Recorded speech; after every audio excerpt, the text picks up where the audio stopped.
Baik, Assalamualaikum. Salam sejahtera, salam GBN, salam Malaysia dan salam kuasa ketiga.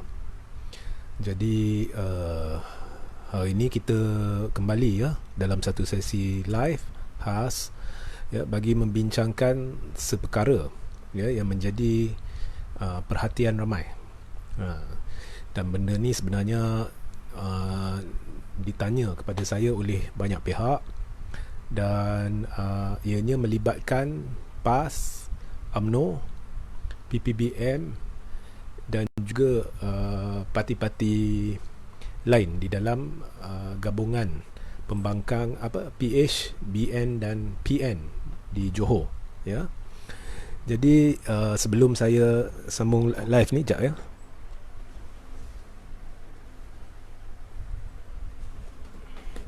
Sebelum saya sambung live ni, pastikan anda share ramai-ramai, ya.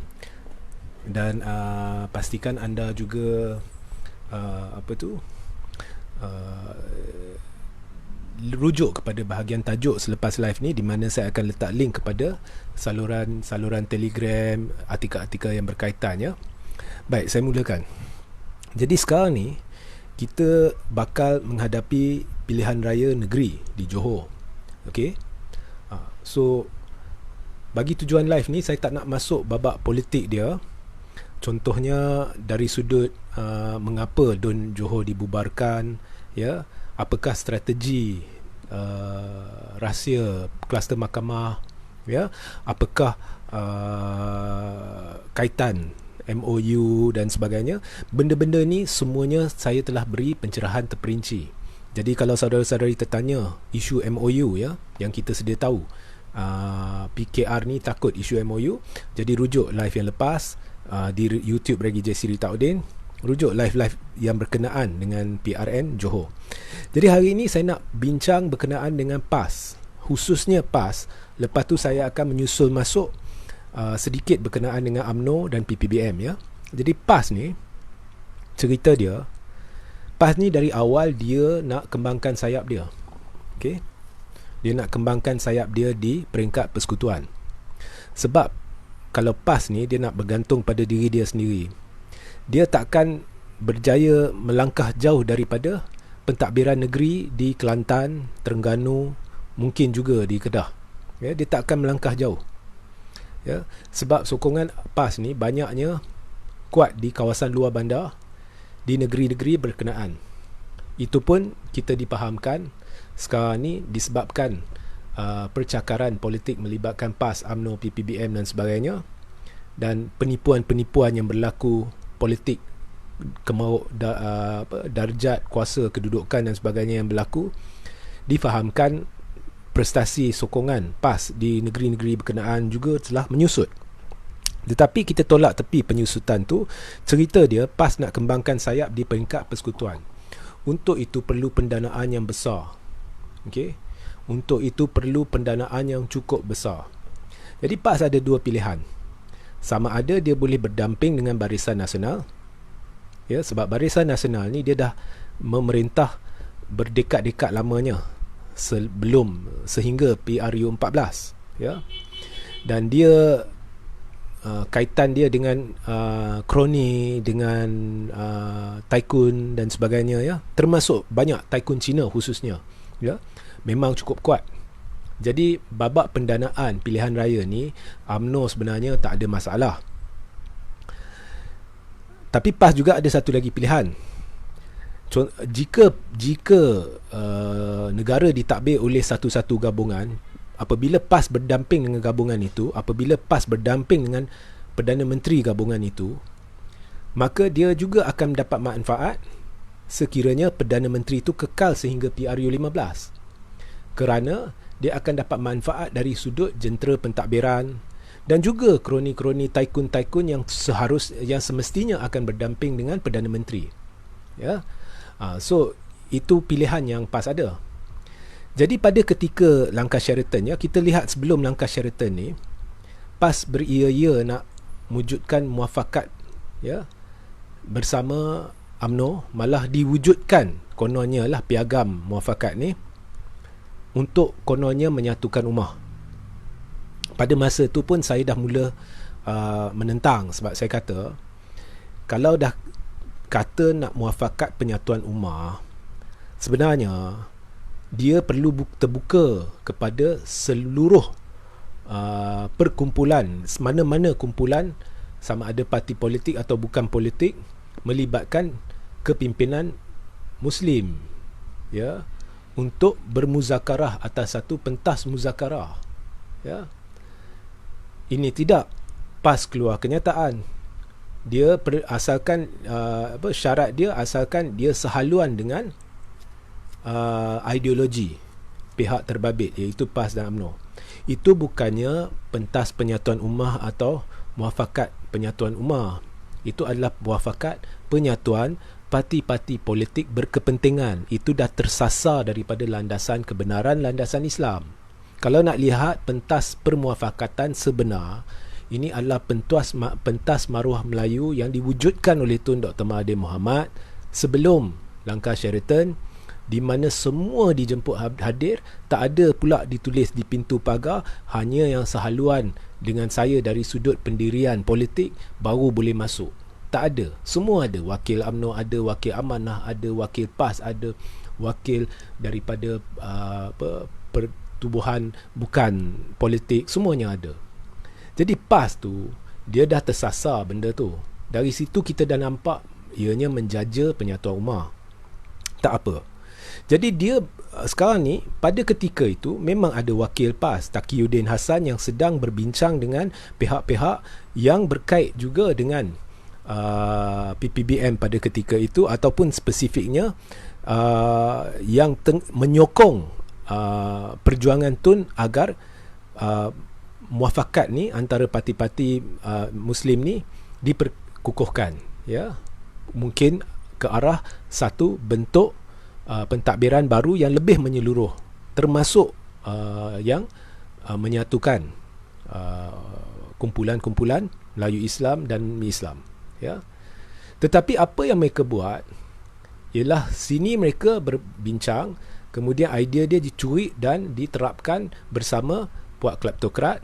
Ya, akhirnya puak kleptokrat pula berbincang, ya, bersubahat dengan sebilangan ahli-ahli parlimen dari PKR yang seterusnya mengkhianati PKR dan bersubahat dengan Muhyiddin juga, dan akhirnya kesemua ni menjurus kepada satu pengkhianatan besar mandat rakyat menerusi langkah Sheraton. Semua dikhianat, rakyat dikhianat, Tun Dr. Mahathir Mohamad dikhianat, semua dikhianati. Dia masuk sebab dia penat kuasa. Okey. Jadi PAS setuju dengan langkah ni, walaupun dia bergelar parti Islam yang seharusnya menegakkan maruah dan pendekatan pentadbiran yang ikhlas, yang jujur, ya. Tidak. Semuanya dihalalkan, pengkhianatan ini dihalalkan kononnya kerana perlu tubuhkan kerajaan Melayu Islam, ya. Ini menyimpang daripada ajaran sebenarnya, sebab dia kata ada ancaman, tapi sehingga hari ini ancaman-ancaman yang dia kata, contohnya belah dongzong lah, belah benda ni tak betul lah, kilang arak dia akan pastikan ni semua yang dia perjuangkan, semuanya tidak ditunaikan janji-janji mereka. Malah kalau dulu kata dongzong macam ni macam tu, lepas tu bermuzakarah pula pentadbiran kerajaan yang ditubuhkan selepas langkah Sheraton untuk tingkatkan bilangan sekolah Cina, peluaskan yang sedia ada dan sebagainya. Banyak kepincangan, banyak petik dalil dan banyak bukti menunjukkan parti itu tersasar daripada landasan Islam. Tapi tak apa, dia buat juga, dia nak khianati sebab dia nak kembangkan sayap, dan dia sekarang duduk dalam pentadbiran bersama UMNO. Tetapi akhirnya PAS nampak Perdana Menteri adalah dari PPBM, Muhyiddin.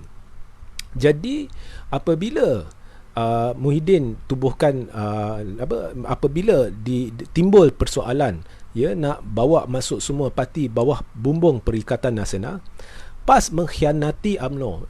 Saya bukan salahkan PAS mata-mata, saya salahkan dua-duanya. Bagi saya UMNO dengan PAS ni 2 kali 5, 5 kali 2 lah, ya, sebab UMNO pun banyak berlagak seperti Big Brother dengan PAS. PAS pun banyak melakukan perkara-perkara aneh dengan UMNO. Saya tak nak masuk mendalam lah, nanti kita tersasar dari tajuk. Tapi PAS akhirnya secara senyap mendaftarkan Perikatan Nasional. Kat situ jadi satu kepelikan, sebab sepatutnya PAS menumpu kepada pendaftaran Muafakat Nasional dulu. Saya dari awal beritahu, dari awal lagi saya beritahu, saudara-saudari percayalah, Muafakat Nasional ni tidak sekali-kali akan didaftarkan. UMNO tidak ingin daftarkan sebab UMNO tidak akan setuju akhirnya duduk bawah bumbung Muafakat Nasional. Dia tetap nak guna Barisan Nasional. Dan PAS pula dia akan cari alternatif. Dan akhirnya benda yang saya kata tu terbukti. Jadi PAS daftarkan dengan Perikatan Nasional, kononnya nak tekan UMNO, nak beri tekanan kepada UMNO. Bila UMNO lihat PAS dah masuk bawah bumbung Perikatan Nasional secara rasmi, mungkin PAS, mungkin UMNO akan terpaksa duduk bawah Perikatan Nasional. Tapi UMNO tak nak. Jadi kat situ PAS dah tersepit. Tetapi pada ketika itu Muhyiddin adalah Perdana Menteri dan Muhyiddin adalah pengerusi Perikatan Nasional. Jadi bagi PAS no problem kalau tak dapat duduk bawah bumbung rasmi, gabungan rasmi bersama UMNO, dia duduk dengan Perdana Menteri pun tak apa. Sebab saya dah beritahu, PAS ada dua option. Dia sama ada berdamping dengan Barisan Nasional untuk dapat manfaat pendanaan agar dia dapat kembangkan sayap dia di peringkat persekutuan untuk bertanding lebih banyak kerusi pada PRU15, ataupun dia berdamping dengan Perdana Menteri juga akan dapat manfaat daripada jentera pentadbiran dan pendanaan, sebab ada banyak tycoon yang juga akan berpihak sedikit sebanyak kepada Perdana Menteri. Jadi dia berdamping dengan Muhyiddin. Tapi PAS tak sangka bahawa Muhyiddin akan ditumbangkan. Benda ni dari awal saya dah beritahu.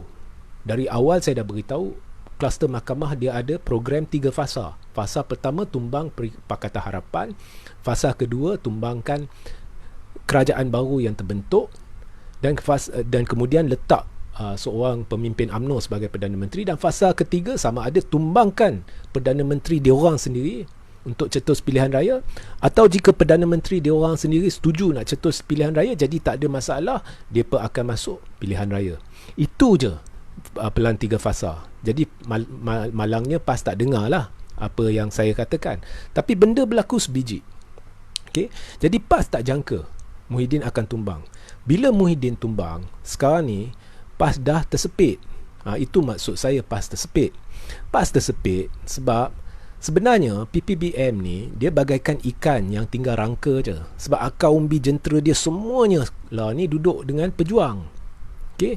Kita dah lihat banyak bahagian cawangan semuanya terbubar.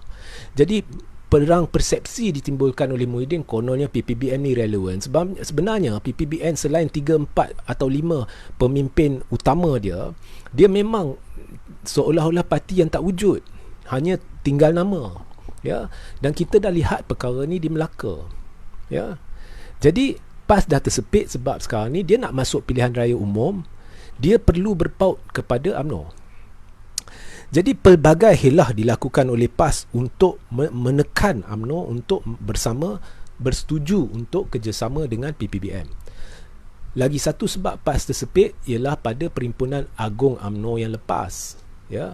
Satu keputusan telah dilakukan oleh seluruh delegasi, iaitu no PPBM pada PRU15. Dan MKT tidak boleh atasi keputusan PAU. Keputusan PAU adalah keputusan paling utama, melainkan ada Perhimpunan Agung UMNO yang baru dan keputusan tu diubah. Dan kita tahu kalau ada PAU baru lepas ni, memang satu UMNO akar umbi dia, cawangan dia tidak bersetuju nak kerjasama dengan PPBM. Jadi kat situ PAS dah terperangkap. Sebenarnya PAS guna helah apa pun, dia dah sedar UMNO tidak boleh kerjasama dengan PPBM, tangan dia terikat. Jadi dia pergi, oleh kerana PAU hanya memutuskan UMNO tidak boleh kerjasama dengan PPBM di peringkat persekutuan pada PRU15. Jadi di pilihan raya negeri, PAS cuba yakinkan UMNO untuk kerjasama dengan Perikatan Nasional. Sebabnya PAS kalau dia putuskan hubungan dengan PPBM dan kemudian bersama balik dengan UMNO, akar umbi dia, PAS tak nak cerita ni, kepimpinan PAS tak nak cerita ni, akar umbi dia ramai tak setuju, majoriti tak setuju. Dia orang dah muak dengan UMNO, dia orang dah muak dengan PPBM, dia nak PAS berdiri atas diri sendiri. Dia dah muak dah. Okey, apa yang kepimpinan utama cerita ni, ada harapan apa semua ni, ini bukan mencerminkan akar umbi. Ya. Jadi PAS tak nak dituduh, ya, korang sepatutnya satukan PPBM, UMNO dan sebagainya. Sebaliknya kau putus sini, kau masuk sini, dulu kau putus sini, kau masuk. Dia tak nak. Jadi dia tak berani nak putus dengan PPBM, masuk dengan UMNO. Tapi pada masa yang sama, PAS dah tahu PPBM ni, aku berdamping dengan dia orang tak ada guna. Jadi satu cara yang PAS lihat, oleh kerana PAU hanya menetapkan UMNO tak boleh kerjasama, ya, dengan PPBM pada PRU 15. Jadi pada pilihan raya negeri di Melaka dulu, ya, kita jangan cerita Johor dulu di Melaka, ya, dia orang cuba pujuk UMNO untuk kerjasama dengan Perikatan Nasional, kerana itulah satu-satunya cara PAS boleh berdamping dengan UMNO, ya. Tetapi malangnya UMNO pandai, dia tak nak. Jadi PAS tersepit kat sana, kantoi kat sana, ya, kantoi terus, ya. Dan kini masuk PRN Johor, sekali lagi PAS tengah guna helah untuk cuba yakinkan UMNO untuk kerjasama dengan PPBM. Kau lihat kenyataan-kenyataan yang keluar sekejap. Bila UMNO kata tak nak PAS tetap kata masih ada harapan. PAS dah terdesak, dia dah serba salah, dia dah tersepit. Tapi pada masa yang sama, dia tak nak putuskan dengan PPBM. Dia nak UMNO kerjasama dengan PAS kerjasama dengan PPBM. Jadi nampak seolah-olah ketiga-tiga mereka bekerjasama. Tapi benda ni tak akan terjadi. Jadi PAS tengah bingung, tengah pening macam mana nak buat, sebab dia tahu dia akan kena di PRN Johor juga. Inilah maksud saya, PAS dah tersepit. Dia nak cuba, kalau satu keajaiban berlaku, sebab itu ada satu kenyataan yang dibuat oleh seorang pemimpin PAS. Dia kata hanya keajaiban boleh menyelesaikan masalah ni. Maksud tersirat dia sebenarnya, hanya satu keajaiban boleh membawa UMNO bersetuju bekerjasama dengan PPBM dan PAS di PRN Johor, ya. Memang takkan berlaku. Jadi PAS dah tersepit. Dia tak nak putuskan dengan UMNO. Tapi kalau dia tak putuskan dengan UMNO, UMNO tak nak kerjasama dengan PPBM. Dan PAS pula dia tak boleh sewenang-wenangnya putus dengan PPBM. Akar umbi dia nak PAS berdiri sendiri. Sama ada kau kekal dengan PPBM, jangan putus sini kemudian masuk belah UMNO, tak masuk akal. Kalau nak putus dengan PPBM, putus terus berdiri sendiri. Kita tak nak PPBM, kita tak nak UMNO. Tapi kalau kau tak nak putus dengan PPBM, kau cubalah bawa UMNO masuk. Kalau tidak, jangan cerita. PAS dah tersepit. Itulah kebodohan PAS, kemaruk kuasa dia yang hari ini memakan diri. PAS takkan ke mana di PRN Johor, dan PAS takkan ke mana di peringkat persekutuan. Dan makin lama berlaku makin banyak perpecahan dalam PAS. Di kalangan akar umbi, mereka tidak terima keputusan kepimpinan utama dari sudut kerjasama dengan kluster mahkamah, dari sudut kerjasama dengan Muhyiddin. Ya, dan di peringkat akar umbi, ramai yang tak setuju dengan tindakan-tindakan tertentu kepimpinan, khususnya dalam pemecatan Khairuddin dan pelbagai perkara lagi. Ya. Dan kita lihat dalam banyak isu berlaku perpecahan. Contohnya isu Azam Baki. Pemuda PAS, Dewan Pemuda terang-terang dah beritahu keputusan kami muktamad, kami nak Azam Baki direhatkan. Kepimpinan pusat pula kata tidak, pemuda itu pandangan pemuda, kami dah puas hati dengan pencerahan yang diberi oleh Azam Baki yang memang tak masuk akal. Ya. Kemudian dah ada pemimpin-pemimpin utama pula yang menyerang kepimpinan pusat berhubung pemecatan Khairuddin. PAS dah cacam merbah. Sebab dia cacam merbah ialah kepimpinan utama dilihat kemaruk kuasa, dilihat melakukan percaturan bukannya berteraskan landasan Islam. Dia melakukan percaturan berteraskan nak kembangkan sayap politik PAS. Jadi bila PAS dah lebih politik dia, kurang akidah dia, sudah berlaku perpecahan melarat di dalam PAS. Dan ini telah menjadikan PAS tersepit. Ya? Tetapi dia berdegil. Dia masih nak cuba kembangkan sayap dia. Dia masih tidak ingin terima hakikat bahawa satu jalan penyelesaian bagi PAS ialah kembali duduk bersendirian. Itulah yang sedang terjadi sekarang. Dan bagi PPBM, dia perlu PAS. Sebab PPBM dah tak ada apa. Dia tak ada jentera, dia tak ada akar umbi, dia tak ada apa. Dia akan tenggelam, jadi dia menunggang PAS. Kerana dengan adanya PAS ni, sekurang-kurangnya dia boleh tunjuk kepada penyokong dia, kami ada sokongan satu parti Islam, berteraskan Islam. Ini situasi dia di Johor. Tapi apapun PAS ni, dia menaruh harapan akan berlaku keajaiban. Tiba-tiba esok malam Zahid tidur, kemudian dia bangun pagi, ada satu kesedaran ajaib timbul di dalam Zahid. Kemudian Zahid akan kata, kami setuju kerjasama dengan PPBM dan PAS di Johor.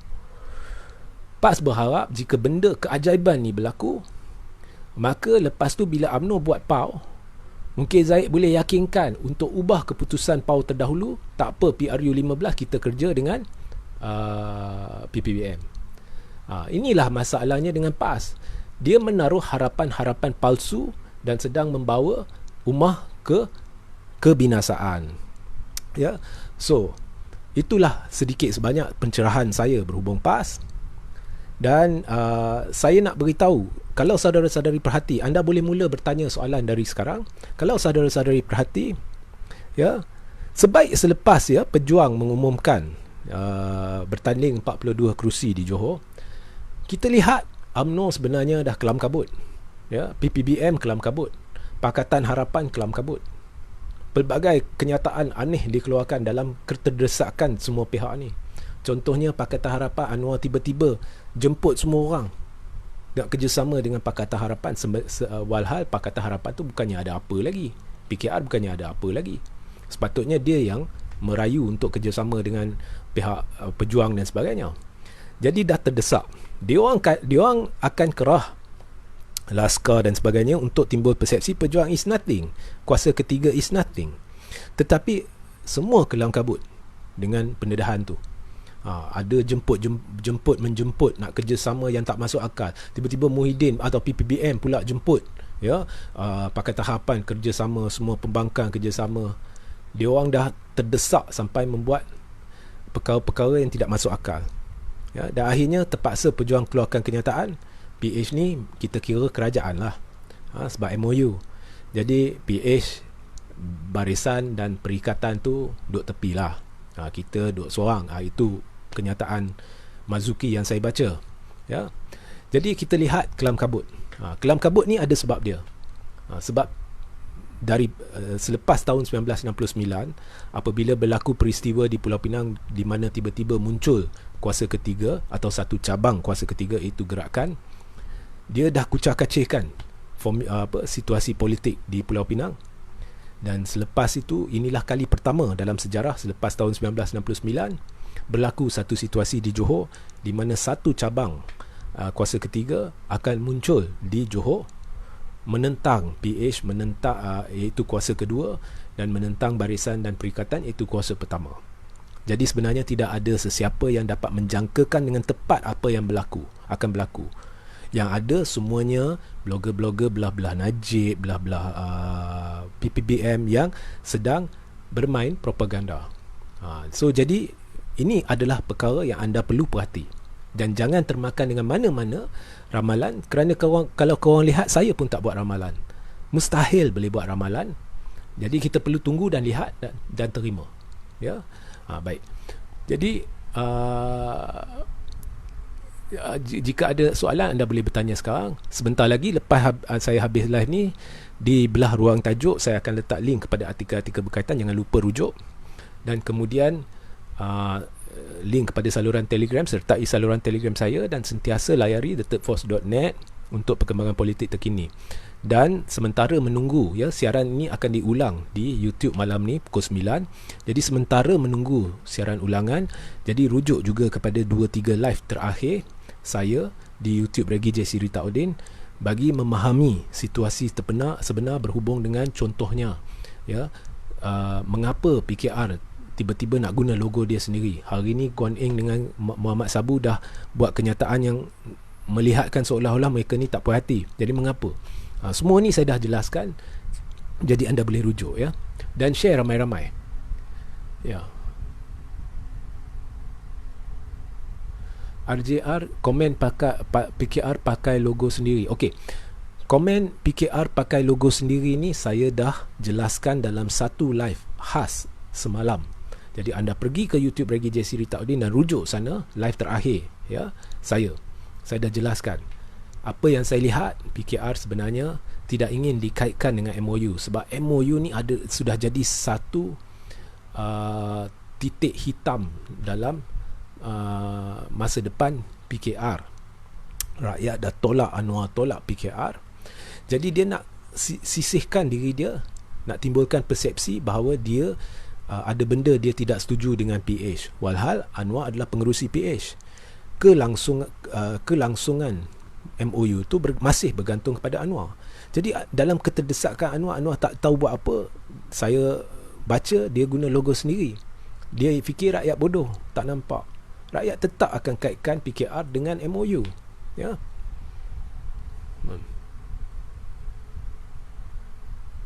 Salam JR, salam pejuang. Saya nak tambah, ya. Ada satu teori kata PKR guna logo sendiri sebab lepas PRN Johor dia orang nak gabung dengan BN ke apa. Itu bukan sebab dia nak gabung. Lepas tu PKR nak gabung pun dia tak payah nak guna logo sendiri, dia masih boleh gabung, ya. Skyrai, PAS pandai senyap sekarang bila dapat peluang tunggang kerajaan. Play safe le katakan. Terima kasih Said Azizul, ya. Muhammad Jangit MJ, Mahyadin pengkhianat, tamak kuasa, tidak boleh dipercayai, samalah dengan Hadi. Luna Sonia, PAS penunggang agama. Rizalki, salam kembali. Muhammad Jangit MJ, Muhyiddin cakap PAS ajaran parti ajaran sesat. Ini benar. Pernah ada satu ketika Muhyiddin secara terbuka, secara terang beritahu bahawa PAS adalah parti ajaran sesat. Ini Muhyiddin yang kata, bukannya saya yang kata.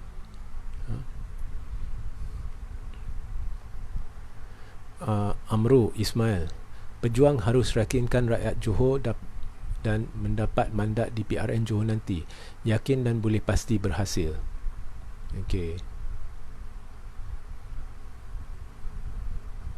Okey, saya terus ke bawah.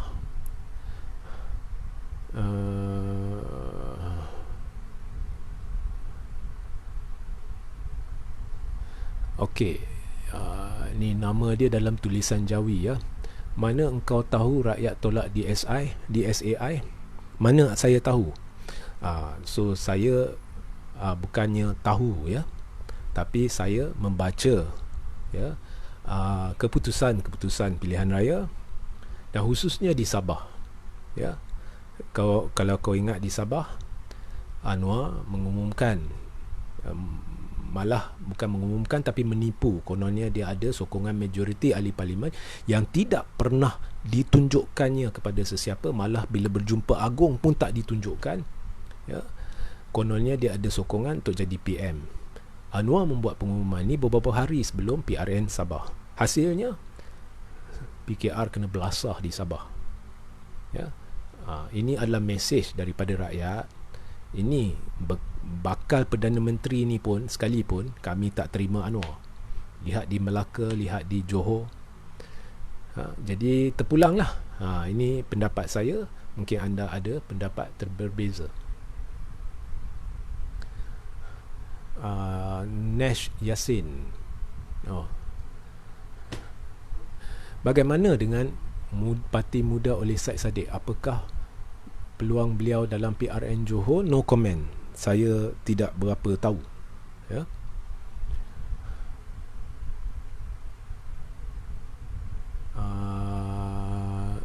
Laila Abdul Rahman, saya doakan Parti Pejuang kekal relevan sehingga PRU 15. InsyaAllah. Saya pun tak nampak ada sebab dia tak relevan, ya.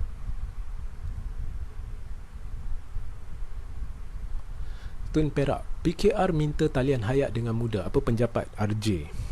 Sekarang ni PKR ni, pakatan ni, dia tahu dia tak akan diterima oleh blok kuasa ketiga atau khususnya Pejuang, dan dia sebenarnya secara terbuka tak akan diterima oleh BN. Kalau secara rahsia memang ada perbincangan lah ke arah jajaran politik baru, tetapi secara terbuka tak boleh.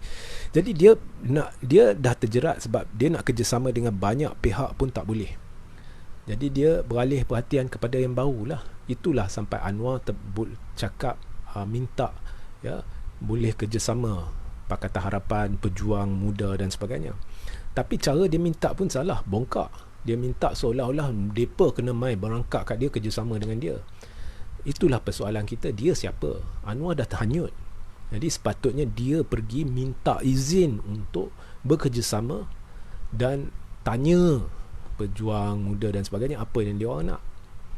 Tapi itulah, jadi dalam tak ada pilihan, dalam keadaan terdesak, mereka carilah parti-parti baru. Jadi Pejuang dah bunyi, dan Pejuang pun kita tahu pengerusi dia Tun takkan sekali-kali kerjasama dengan Anwar. Jadi dia pergilah kat Muda semua cuba nasib, dan apa yang berlaku itu saya tak nak komen lah. Apa yang mungkin berlaku, tak berlaku, saya tak nak komen. Tapi Anwar terdesak.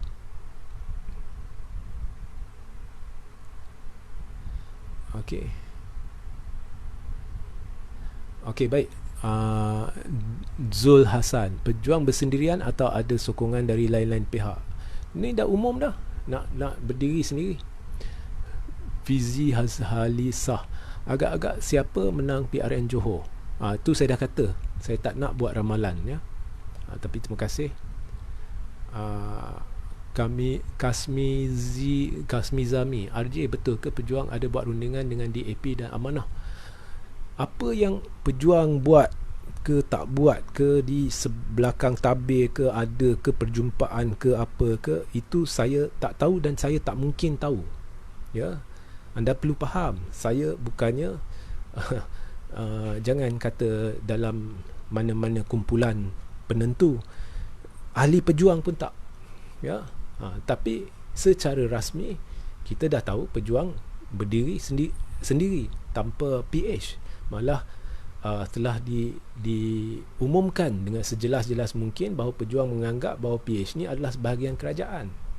Jadi apa yang mungkin telah berlaku dan sebagainya, kita janganlah hiraukan ya. Okey, last ya, Ida AB.